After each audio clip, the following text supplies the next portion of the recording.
Lahir pada 21 Juni 1963, Ignatius Jonan menempuh pendidikan di Surabaya hingga meraih gelar sarjana akuntansi di Universitas Airlangga. Lalu, ia melanjutkan studi di Fletcher School, Tufts University, Amerika Serikat. Karirnya dimulai sebagai bankir di Citibank hingga menjadi direktur utama, lalu ia berpindah sebagai direktur utama PT Bahana hingga akhirnya dipercaya memimpin PT Kereta Api Indonesia pada tahun 2009 sampai 2014. Karena kesuksesannya selama memimpin KAI, ia kemudian dipercaya untuk menjadi Menteri Perhubungan Kabinet Kerja di periode pertama pemerintahan Presiden Joko Widodo. Meskipun sempat reshuffle pada bulan Juli 2016, pada bulan Oktober dia kembali diangkat sebagai Menteri Energi dan Sumber Daya Mineral hingga tahun 2019. Ignatius Jonan sangat memegang nilai berorientasi pelayanan. Hal ini dibuktikan saat ia menjabat sebagai Direktur Utama PT KAI. Ia mengubah wajah perkeretaapian Indonesia dari layanan seadanya menjadi layanan modern, mulai dari tiket online, toilet gratis, kereta ber-AC, hingga larangan merokok di stasiun. Toilet stasiun yang awalnya kotor dan harus membayar, kini digratiskan dan diperbanyak jumlahnya sehingga ada di setiap stasiun. Kereta yang belum memiliki AC, dilengkapi AC dan diberikan larangan merokok supaya penumpang nyaman dan aman dalam meningkatkan pelayanan kepada masyarakat. Ia juga mengoptimalkan sistem tiket dengan pemotongan tiket otomatis serta menyediakan layanan prioritas bagi penyandang disabilitas agar perjalanan mereka menjadi lebih mudah dan inklusif. Ketika menjabat sebagai Direktur Utama PT Kereta Api Indonesia tahun 2009 hingga 2014, Ignatius Jonan menerapkan sistem manajemen yang lebih transparan. Ia membenahi tata kelola keuangan perusahaan yang semula merugi hingga akhirnya mampu mencatat laba. Setiap rupiah yang dikelola diarahkan untuk meningkatkan pelayanan, seperti permajaan armada, kebersihan stasiun, dan penyediaan fasilitas yang lebih layak bagi penumpang.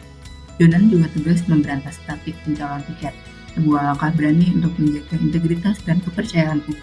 Saat menjabat Menteri Perhubungan, ia memperketat aturan keselamatan penerbangan dan menata ulang sistem transportasi agar lebih transparan. Ia juga memangkas birokrasi perizinan supaya pelayanan publik lebih cepat dan akuntabel. Ketika dipercaya sebagai Menteri ESDM, Jonan memimpin negosiasi divestasi saham Freeport dengan mengutamakan kepentingan bangsa. Meski bukan berlatar belakang di bidang transportasi, Pak Jonan menunjukkan dirinya sangat kompeten. Ia belajar dengan cepat, hadir di lapangan, bahkan rela berhari-hari melakukan inspeksi demi memperbaiki layanan. Beliau merupakan contoh nyata bahwa dengan integritas, visi yang jelas, dan kemauan untuk terus belajar, seseorang dapat berkontribusi besar bagi kemajuan negara.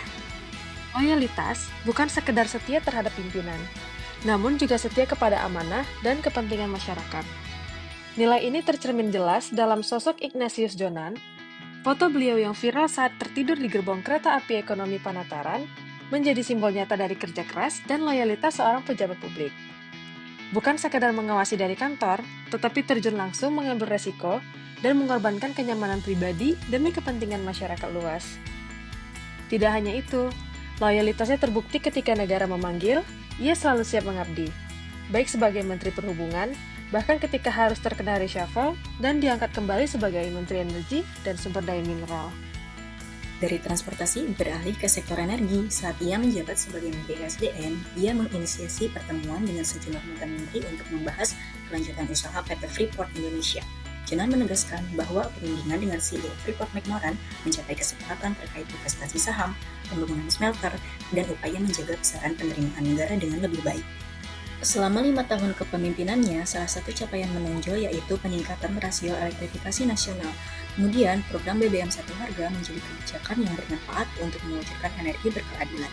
Perjalanan karirnya adalah bukti nyata sikap adaptif. Nilainya tercermin dari cepatnya beradaptasi dengan bidang baru, membuka ruang kolaborasi lintas generasi, serta menghadirkan solusi inovatif dan solutif. Ia bekerja demi kepentingan bangsa dengan mewujudkan energi berkeadilan, mendorong pertumbuhan ekonomi, dan menghadirkan keadilan sosial. Sebagai leader, Ignatius Jonan mampu membangun arahan dan komunikasi yang efektif dengan para bawahannya di PT KAI yang berdampak pada keberhasilan transformasi perusahaan. Ia juga menggunakan otoritasnya secara efektif untuk mendorong perubahan positif dan meningkatkan pelayanan yang merupakan bentuk kolaborasi antara pemimpin dan bawahan sehingga mencapai tujuan bersama.